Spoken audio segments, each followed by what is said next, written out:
everybody, welcome to today's video, Gacha Royale. Sumeru is almost here, and throughout the 3.0 patch we're going to be treated to 3 new characters and 3 reruns. Not only that, the new characters for 3.1 have also been revealed. Our poor Primo Gems are going to be stretched very thin for a while, but let's just focus on 3.0 for now. Before we dig into today's video, please let me know if you're enjoying the content by hitting that like and subscribe button, and let me know what you think in the comments. I've also got a Discord server linked in the description, so come say hi. So in today's video, I hope to help you decide which banner to drop your primos on this patch. And right off the bat, I'm going to eliminate 2 of the 4 characters. First is Kokomi.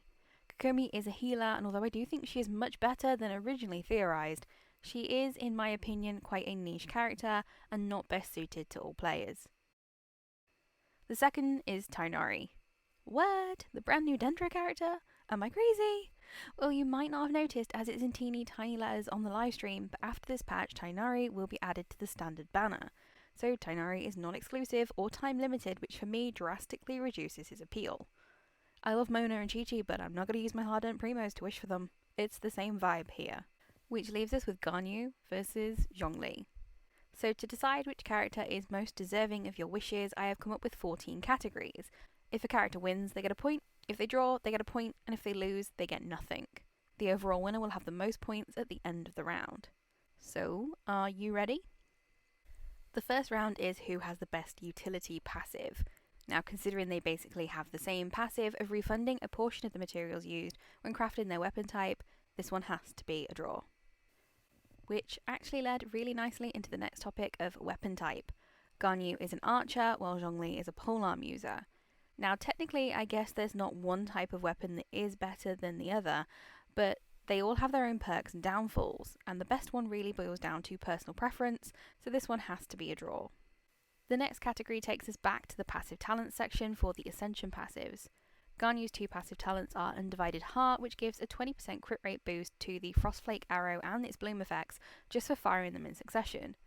Her other passive talent, Harmony Between Heaven and Earth, gives a 20% cryo damage bonus to party members in the AoE of her burst. Zhongli's Resonant Wave stacks up to 25% extra shield strength on the Jade Shield when it takes damage, while Dominance of Earth grants an attack boost for all attack talents based on a percentage of its HP stat. Attack boosts are good, but it doesn't quite best Ganyu's crit boosts, so this round is hers. Next is stats and scaling. Every character has a stat that is boosted when they ascend. For Zhongli, it's Geo damage, and Ganyu is crit damage. Both are good stats, but for me, built-in crit damage is more useful. For scaling, Zhongli's shield will scale off his max HP, and the higher his HP, the higher some of his attack boosts are, where Ganyu's skills aren't based off of any other stat. For me, not aiming to prioritise any stat, especially one like HP, makes it easier to build a solid all-rounder, so Ganyu takes this point.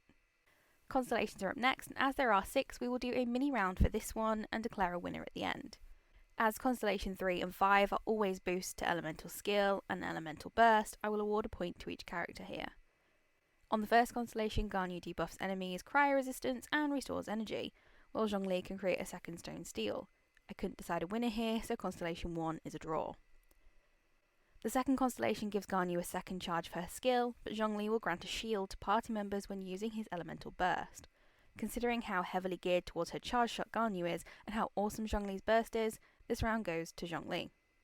The fourth constellation sees both benefit from an increase in burst damage, and Zhongli's burst gains an AoE increase.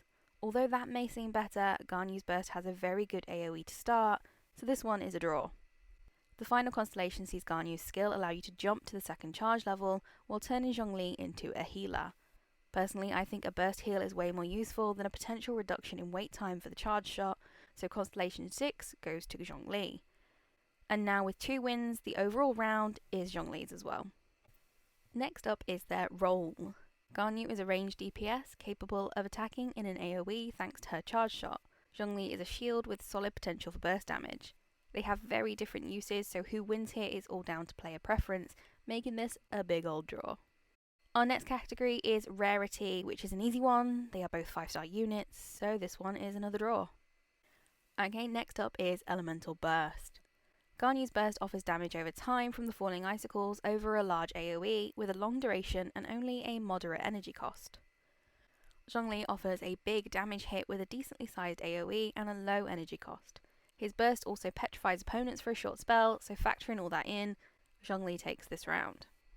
The next category is character design, and there's no doubt that Zhongli has swag, but Ganyu is truly adorable and the detailing on her outfit has been incredibly cute since she was introduced. Tell me honestly, you would not wear those leggings or tights like that in real life. Oh wait. You can't say it, right? The preference between the character designs may well be down to the type of character you prefer overall. I like characters with swishy outfits, and they both tick that box for me, so it's a draw. The next topic is basic attack. Now they both have a 6 attack pattern, and as you can see I've maxed both of them out. Ganyu's multipliers are a touch higher than Zhongli's, but she sees a huge boost once we get to the bloom damage from her second charge level. Thanks to this, the round is easily hers. The new category is Element, and this is a tricky one. Now personally I am a huge fan of Cryo, and I don't think I've ever hidden that bias on this channel, but again, there's a lot of personal preference here. Cryo and Geo have different reactions, different resonances, and I think we all just have an element that we personally resonate with more than the others. The winner here might be down to which other characters you have to use alongside them, so again we have a draw. Ooh, next up is Law. Now Zhongli is the god of contracts, the Geo Archon Morax. Immensely powerful, triumphant in the Archon Wars, and Ganyu is his follower and part mythical being. Without trying to spoil too much for you if you are a new player, each of them have a lot of nuances within the lore pieces and are both interesting characters to get to know. This may sound a bit controversial, but I'm calling it a draw. In a battle of skill, who would come out on top? Ganyu has an incredibly useful skill for evasion, but also dishing out the cryo damage and taunting the opponents. A bit of crowd control is pretty nice. Zhongli's skill, however, can drop a climbable construct which will dish out periodic geo damage, or holding the skill button adds one heck of a shield. It is also very handy at draining geo energy from enemy shields and smashing ores for mining. I personally feel like Ganyu's skills sometimes interrupt play, but that I'd probably never survive most bosses without Zhongli's shield, so the point goes to him. Alright, so we're down to the final category, and Ganyu and Zhongli are currently even on points. This is our tiebreaker. Let's talk banners. Zhongli will be out alongside the first Endro 5-star Tighnari in the first half, and Ganyu will be out alongside Kokomi in the second. Alongside Tighnari and Zhongli is Collei, another 4-star Dendro Archer. We are going to see an event where Collei will be available, so you only need to wish for her if you want her Constellations. On Ganyu and Kokomi's banner will be the Electro Claymore user Dory, who looks awesome and is definitely where my primos are going. Ganyu's banner is where my wishes are going, and the point goes to her. So in the very last second, Ganyu has cinched the win, and it was very, very close. And of course, everything here is my opinion. Should you wish for Ganyu? Yes. Should you wish for Zhongli? Also yes. Should you wish for Kokomi? Definitely if you want to. Should you wish for Tighnari? If you want to. But always run the trials before deciding who to wish on and who fits best with your playstyle before wishing. Both Ganyu and Zhongli are massively valuable members of my team, and I highly recommend both of them for newer players. So if you are a new player and you're looking to boost your team, these two characters will do a lot for you. Because they do almost everything for me. Today's question of the day is, which characters are you planning to wish for in version 3.0? I definitely want Dory, but after the 3.1 characters got announced, I might try to hold out for those guys instead. If you found this video helpful, don't forget to like and subscribe to let me know. But for now, I'll see you next time.